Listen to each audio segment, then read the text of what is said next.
My name is Judy Bolick. I'm a fourth-generation landowner.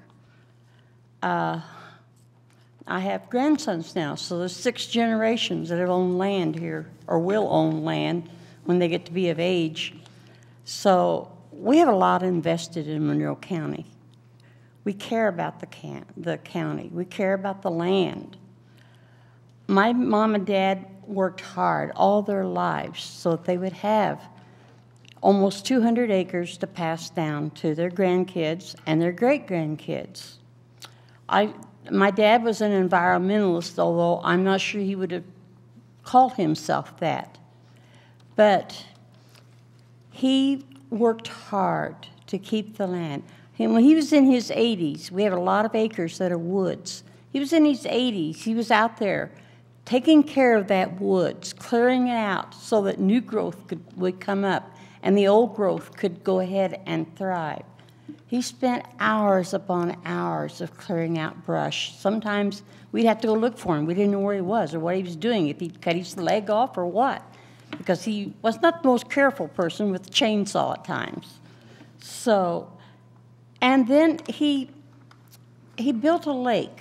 We have natural springs on the property, and it's sloped. The property is sloped, and I'm sure it's more than 15%.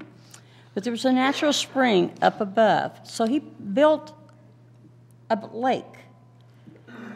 And that lake is fed by that spring, but if you could see all the wild waterfowl that is on that lake, you would know that his concern was not just to have the land and let it go to waste or whatever.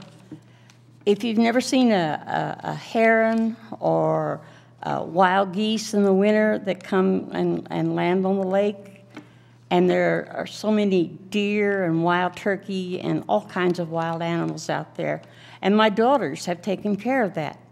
They're very much the environmental people. They take care of it. They preserve that. They don't want to see that happen.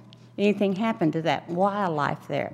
Although there are times when the coyotes come up to the house, they would like to get rid of them. But, you know, that's part of being a landowner if you live out in the rural area. Dad was, like I said, he worked so hard because he wanted that property to go to his grandkids.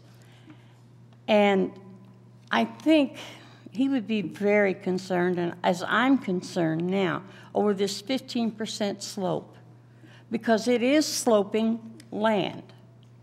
And the way that if you go through with what you're saying with the 15%, my grandsons, there's over almost 200 acres there, they will not be able to build a house there if they choose to do so, because it would be more than a 15% slope. And I don't think that's fair. You take 6 generations that lived here, and now you're changing the rules. And some of the part of the plan I think is good, but this particular part is my concern. I don't want to see my grandkids not be able, if they choose, and I don't know what they're going to do. They're not old enough yet to. The youngest one is 9. The oldest one is 15. I don't know what they're going to do, but I know that the oldest one, I think, probably will want to keep that. He'll want to keep that property. We don't want it subdivided, but he would like to be able to build a house there if that's what he wants to do.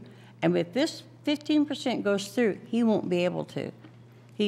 That land will just sit there. He won't be able to sell it because nobody else could do anything with it. Farmers can't farm it. It's not big enough. So I really wish you would reconsider that particular part of it, because that affects not just this generation, my generation, but generations to come as to what's going to happen to the land. Thank you.